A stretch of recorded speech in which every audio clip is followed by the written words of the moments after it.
Prepare muna tayo ng miracle. Pinakuluan po natin siya ng 1 hour. Pagkatapos, pupunin natin siya sa papigain yung ating miracle fruit para matanggal yung kanyang katas.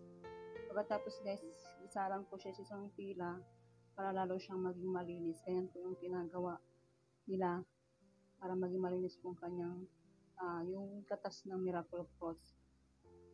Pagkatapos guys, pakukuluan ko po siya ng 5 minutes lang para lalo siyang pwede siyang inumin na. Ito guys ay papagaling ng ating mga sakit at para din sa akin. At nakagawa ko din po ako ng isang malaking Tupperware tsaka isang baso. Yung nagawa ko sa isang malaking miracle fruit. Thank you guys. Sana nagustuhan nyo yung aking video na miracle fruit.